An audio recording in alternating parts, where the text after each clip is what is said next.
Hey guys, welcome back. Today we're out at the range and I'm here to answer some questions that were posted on my Instagram account. If you don't follow me on Instagram, you should.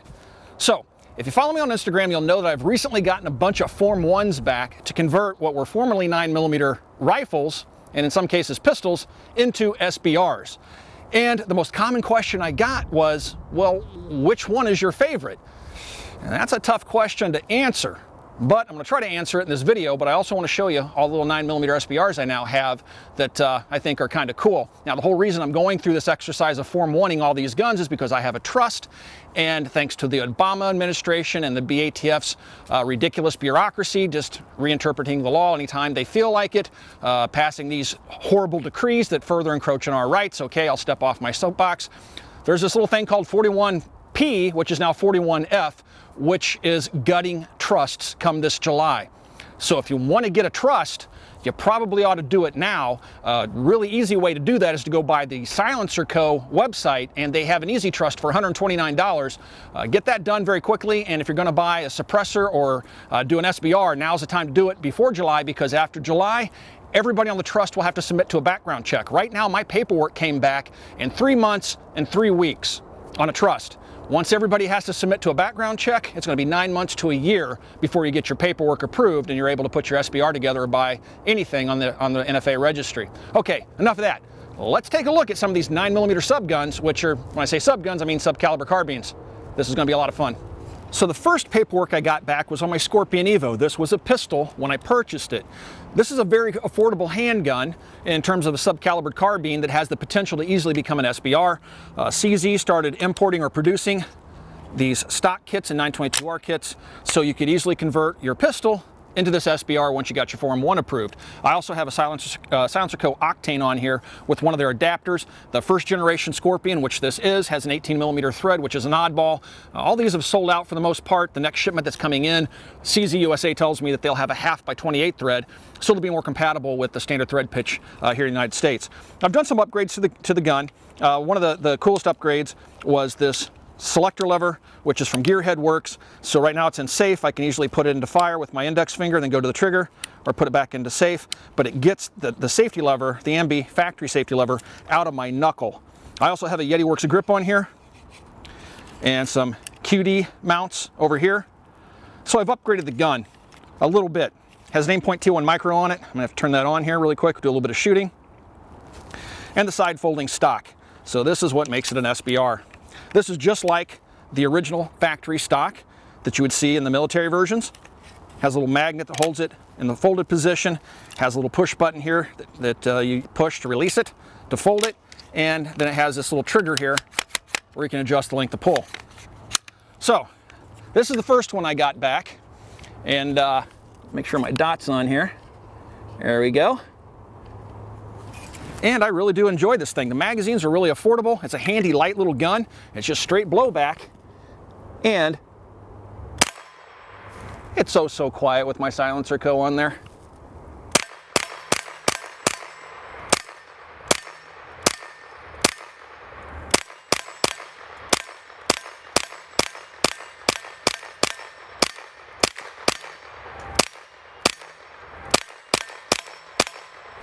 And it locks open.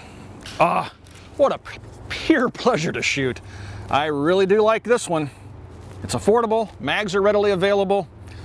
Kind of hard to get right now because we're in between shipments. It's a serious contender for one of the best out there. Let's see what else we got. So this is one of the Form 1s I just got approved recently, and this is from my Zenith Firearms Z5P pistol. Again, this was a handgun before I converted it into an SBR. Basically, it's the same thing as a K-gun, has a tri-lug barrel system on it. It also has 1/2x28 threads, which is what I'm using to attach my Griffin Armament Revolution 9 suppressor. That's K configuration, which means I've taken several baffles out, shortened the suppressor's overall length, which goes very nicely with this SBR. The stock I opted to go with, I decided not to go with the commonly used Cho 8 folder. I picked up this B&T folder, which pops on with just 2 pins. Again, a very easy gun to convert once you get your Form 1 back. I picked this B&T stock up from hkparts.net. They have pretty much everything you need for an H&K. The only other thing I'm going to do to upgrade it is I'm going to replace this rear sight. hkparts.net has this really cool replacement for the rear sight that gives you an aperture, a single aperture. This has pistol notches on it right now, which I don't really like all that much. Kind of hard to pick up in low light, stuff like that. You can put a standard diopter on there if you want, with the apertures on it.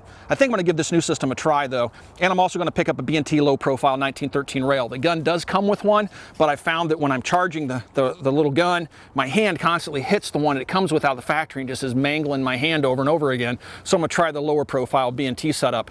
So this one is again suppressed, so no ears. Magazines readily available. This vertical fore-end grip, this is not legal on a pistol, guys. To put this on here, you're going to have it as an SBR or any other weapon, so don't go out and buy this. It's only legal once you have it as a Form 1 item. So let's do a little bit of shooting with this little guy. Again, magazines readily available and fairly affordable. See how quiet it is?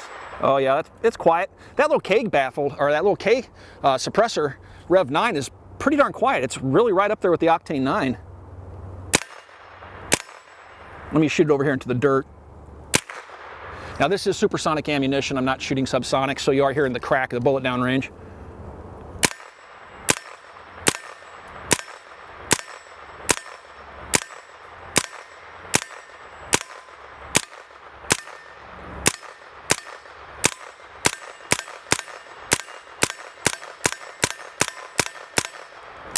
All right.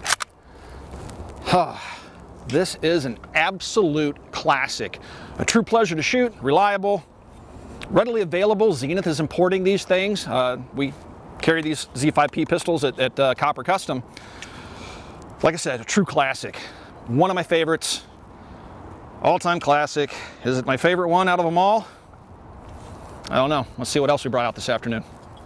Next up is my B&T APC 9mm. This is probably the most expensive of the Form 1 guns I just recently got back. Again, this started life as a pistol. It's kind of rare, hard to come by. Trying to get some into a copper because when I first posted my initial video on this thing, we got a lot of requests if we were going to carry them. They're really hard to find. They're not inexpensive. They're $2,200. What I didn't mention in my original video is it does come with the same .21 micro, so that kind of offsets the cost somewhat because that's an expensive sight. But it's just one extremely well-made gun. It's insane. You just have to handle one to truly appreciate it. Fine Swiss craftsmanship. And you'll notice that the stock looks just like what I have on my K gun, the Z5P SBR. That's because it's a B&T stock. It's pretty much the same stock with a different mounting hardware over here. On the end of it, I have my Revolution 9 can. This one is not in the K configuration. I'll probably shorten it. And it still has its 2 extra baffles, so this little gray area right here, you can take this off, take a couple baffles out, put a spacer in, and that's how you convert it into a K. It's a really handy suppressor. This one also has a tri-lug system on it. Does not have 1/2x28 threads, so you will have to run a tri-lug adapter on the gun. 9mm magazines. They're TP9 magazines, same thing. Readily available. If you search the internet, you're going to find them. And, you know, sights, they're okay. They're polymer. They're flexible, but they're true backup sights. Anyway, let's shoot this little guy. Turn on my aim point here really quick. And shoot this little guy. And I do like him.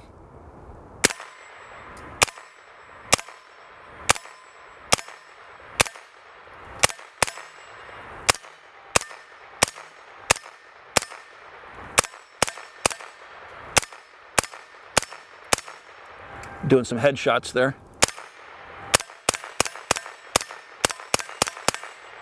And it locks open, last shot fired. Such an amazing little gun. I'm really glad to have this one. I've always been curious about the B&T firearms. They're not real common, as I mentioned, here in the States. This is my first B&T firearm. They're accessories. They make all sorts of HK accessories. They have a very long relationship, very close relationship with H&K of Germany. Yeah. Probably the nicest made of the SBRs I have. Let's take a look at what else I brought out this afternoon. All right, so the next one is one I was really excited to get the paperwork back on. Ever since I was a kid, I've been a fan of the Uzi. Now, this is a mini Uzi. This is an IMI import. This is not one of the Vectors. These things are not inexpensive, okay? They're not currently being imported. If you're gonna buy one, you're gonna buy one on Gun Broker, and you're gonna pay $3,000 or more for one. You can pick up the Vectors. They're built on Uzi parts kits. They'll have Uzi or IMI bolts and triggers and stuff like that, but they'll have US receivers and things. The quality, in my opinion, isn't the same, but they're affordable. 1,200 bucks. If you get one that works, they seem to work very, very well. Side folding stock, you just pull. It's a little wire stock and charging handle on the top. No suppressor. I don't have a threaded barrel for one. Now, finding a barrel for these is tough. Green Mountain makes them. Trying to get the original barrel with the cuts slits in it is kind of difficult. Most of them use NFA barrels, or they're meant for machine guns. The machine gun barrels don't fit into the semi-automatic carbines. This started life as a rifle. It had a goofy 19-inch barrel on it just to meet overall length requirements, more stupid US laws. Now it's in its proper configuration. The only thing it lacks, as they all lack, is a giggle switch. And we can thank Ronald Reagan and the Hughes Amendment for that. All right, how's my little Uzi work? Notice we have ears on. So you don't forget that. Good way to ring your ears. Ah, Uzi does it.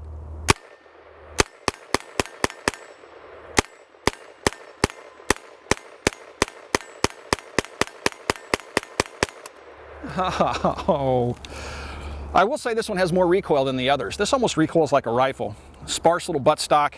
It's a big old bolt slapping around in there, and I love every second of it.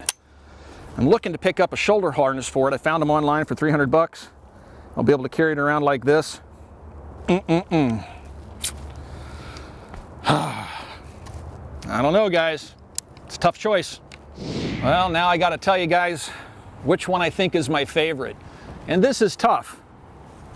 Is it the Uzi?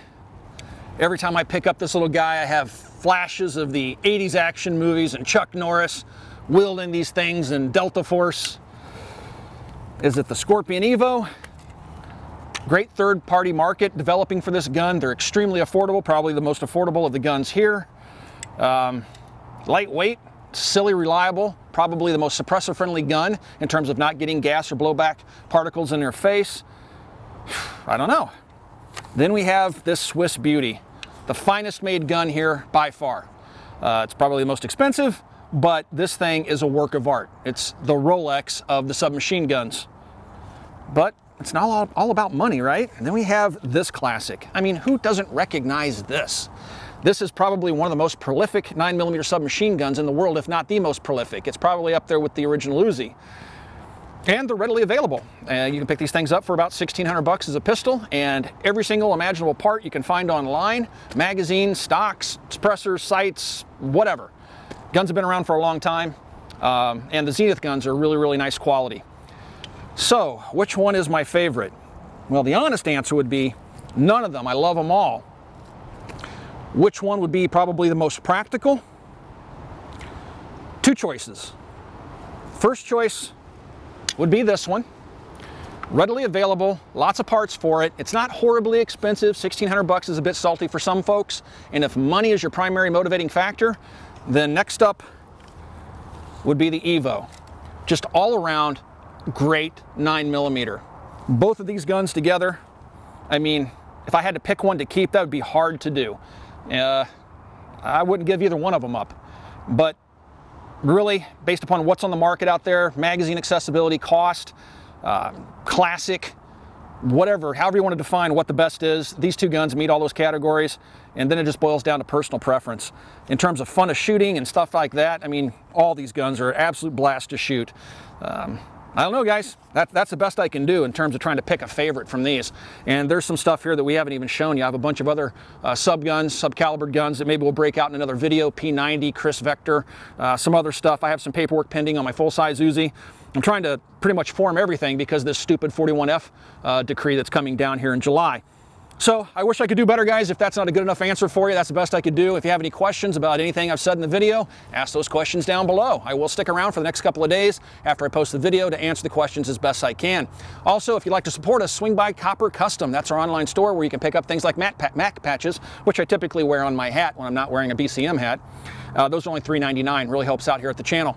And if you haven't already, check out Full30.com. We've taken all the web's best firearms content creators, brought them under one roof where you don't have to watch Tampax commercials before the video plays, and that is Full30.com. Thanks for watching, everybody. We'll talk to you guys soon.